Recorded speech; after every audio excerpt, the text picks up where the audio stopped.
1 juta sehari gitu. Jadi kalau kalian pergi ke sini 15 hari ya kaliin aja.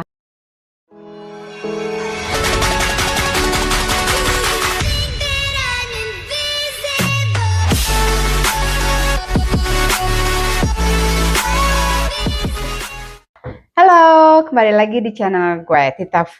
Kali ini gue akan membahas pertanyaan-pertanyaan yang kemarin-kemarin itu nongol di komen-komen dan di Instagram gue. Pertanyaan-pertanyaan ini hanya untuk turis visa ya, bukan visa yang lain-lain gitu loh.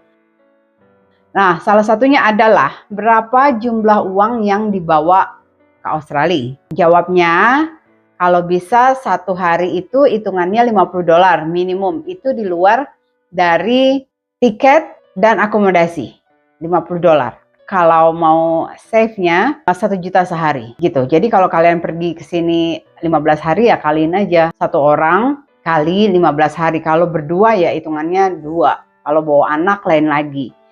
Gitu loh. Memang tidak ada limit yang tetap. Tergantung dari berapa lama kalian di sini. Kalau sebulan, 2 bulan, 3 bulan lebih mahal lagi, ya kan? Karena kan hitungannya akan terus bertambah.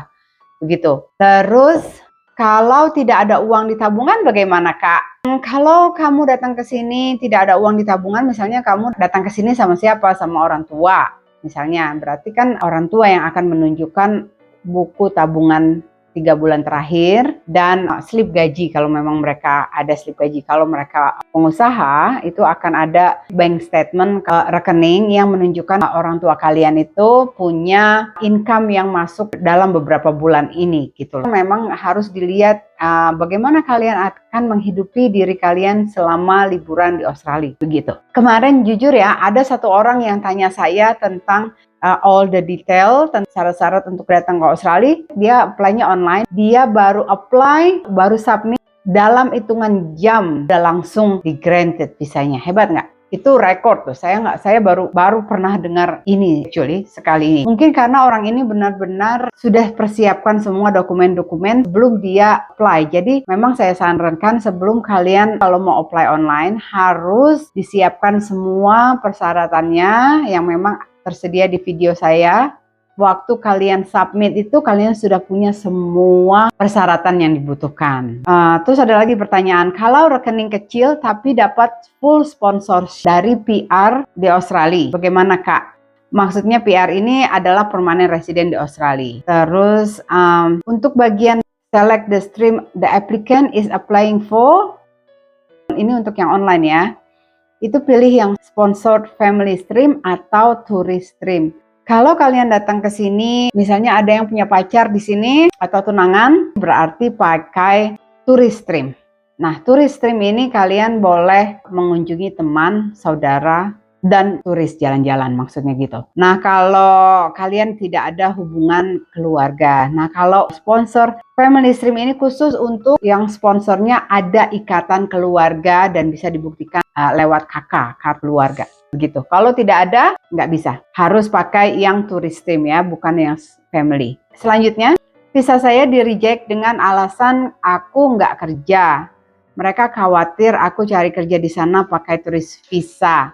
Padahal statusku student, pernyataan dari kampus sudah lampirin bank statement 20 juta, itinerary tiket, pulang pergi, hotel booking, dan dokumen lainnya. Kok masih di-reject? Nah, memang ketat sekali untuk visa turis Australia. Mereka, imigrasi Australia akan benar-benar melihat kira-kira kamu akan bekerja tidak di Australia dengan visa ini. Visa turis ini tidak boleh untuk bekerja, ilegal. Jadi memang ya ibaratnya mereka buka, biarkan kalian datang ke sini terus kalian menjadi ilegal gitu. Jadi memang lebih baik sebelumnya mendingan gak di-approve gitu loh visanya, ibaratnya begitu ya. Ini saya nggak bisa jawab pertanyaan ini karena memang saya tidak tahu detailnya. Berapa lama kamu tinggal di Australia? 20 juta ini jujur nggak akan cukup untuk sebulan. Kalau kita hitung dari hitungan tadi ya, pokoknya dihitung-hitungin. Kalau 20 juta ini tidak cukup untuk 3 bulan, jelas di reject gitu loh.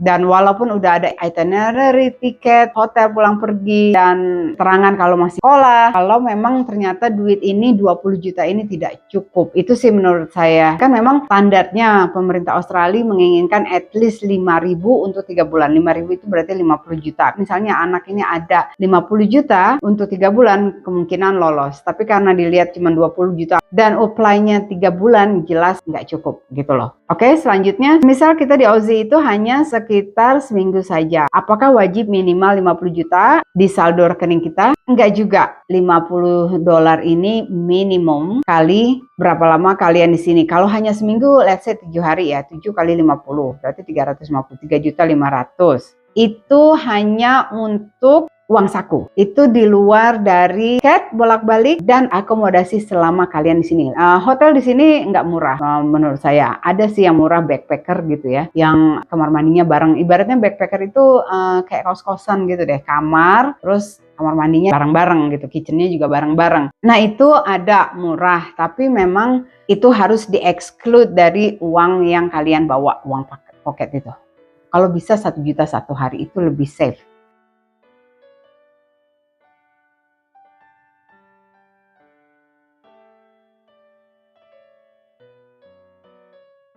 Ada lagi, Kak, kalau sponsor kita membiayai semua termasuk tiket dan akomodasi lainnya, apakah minimal saldo rekening kita harus banyak juga? Contoh 50 kali 15 jika di sana selama 15 hari.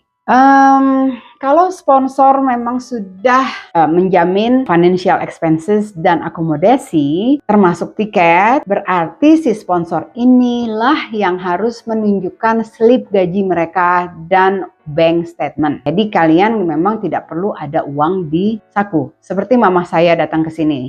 Suami saya yang menunjukkan, karena saya tidak kerja pada saat apply visa, suami saya tidak bisa invite mama saya, sponsorin mama saya. Yang harus bisa sponsorin mama saya itu saya.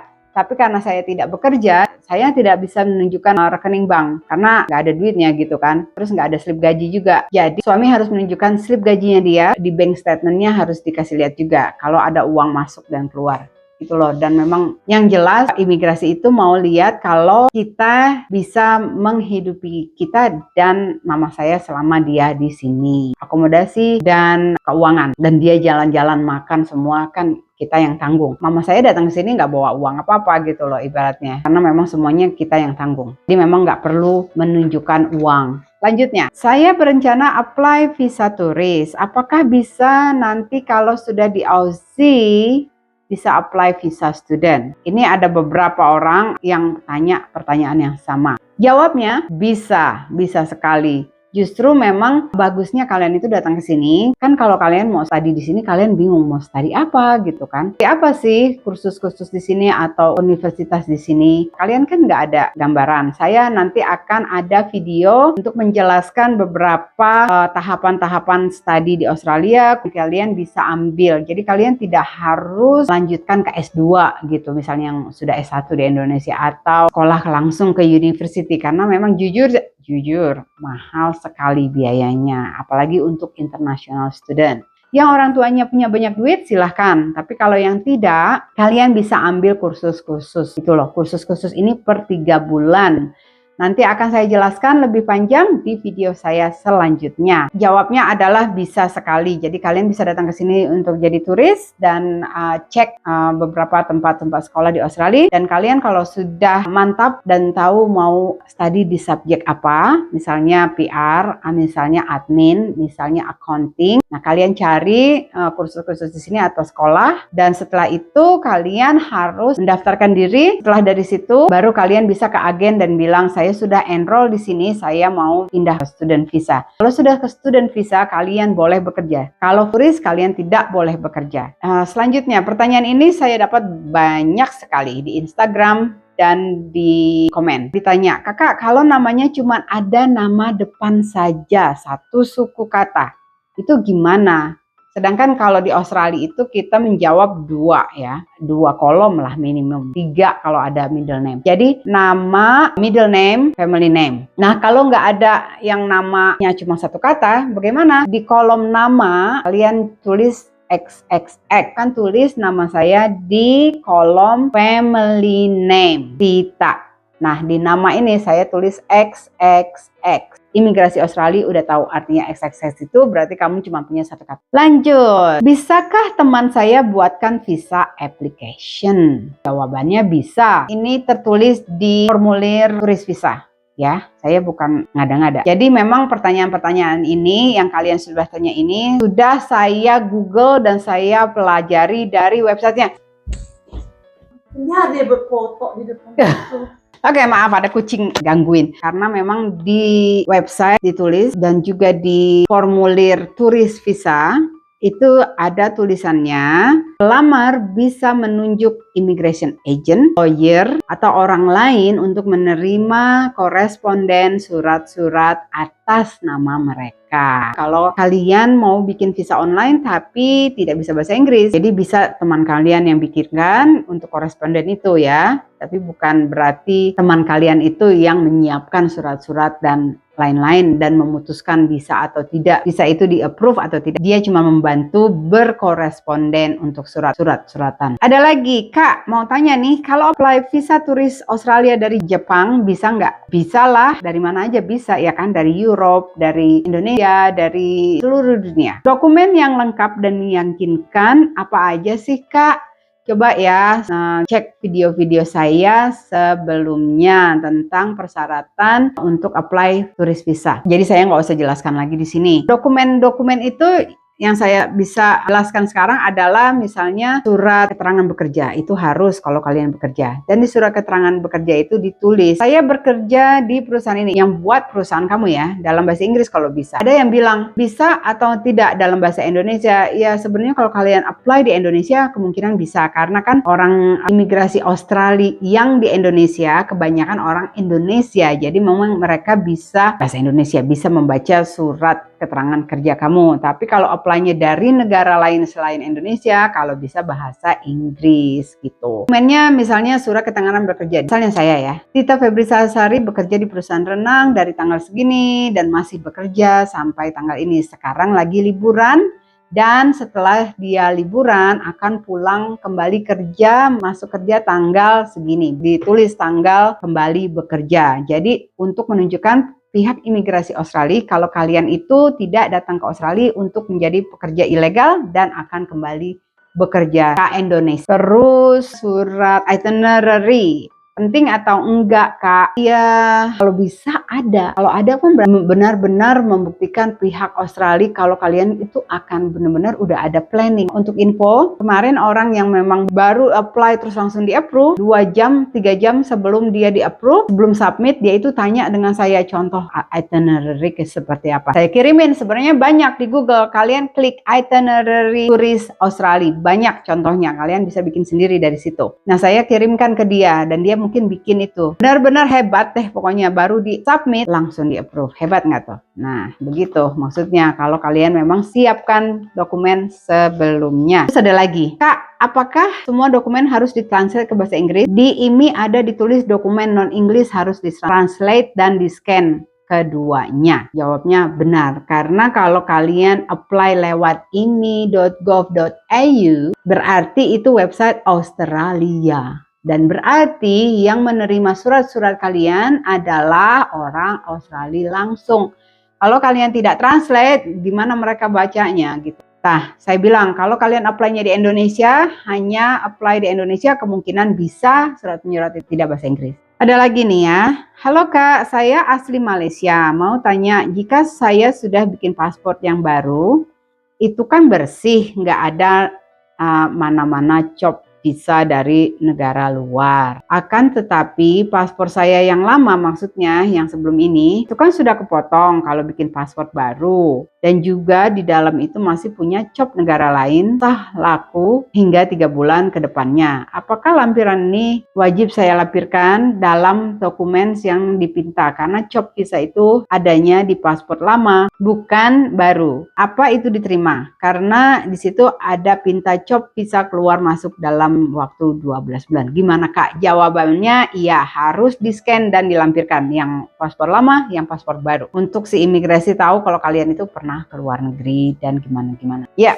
pertanyaan terakhir. Visa sudah di-approve dan sudah beli tiket. Terus sesampainya di Australia, haruskah menunjukkan tiket itu ke imigrasi Australia? Jawabnya tidak, kalian bisa pegang sendiri seandainya ditanya. Dan juga nanti saya bikin video kalau apa aja yang boleh kalian bawa dari Indonesia atau dari negara lain masuk Australia, apa yang boleh dan apa yang tidak. Karena memang banyak orang yang tidak mengerti list ini, peraturan-peraturan ini. Jujur sebenarnya saya juga sebagai orang Indonesia yang kemarin itu sempat bolak-balik, sempat hampir disuruh bayar fine 400 something karena saya bawa satu box fresh herb, ginger, jahe, galanggal, cabe. Itu kan saya pikir mau pakai buat di rumah ya kan, karena di sini kan mahal. Itu yang fresh gitu tidak boleh. Oke, itu akan saya jelaskan di video saya selanjutnya. Dan terima kasih sudah nonton video ini. Silahkan subscribe dan komen, like, dan jangan lupa nyalain tombol notifikasinya. Jadi kalian bisa ikutin video saya selanjutnya tentang tinggal di Australia, tentang visa, tentang info-info living in Australia. Bye-bye!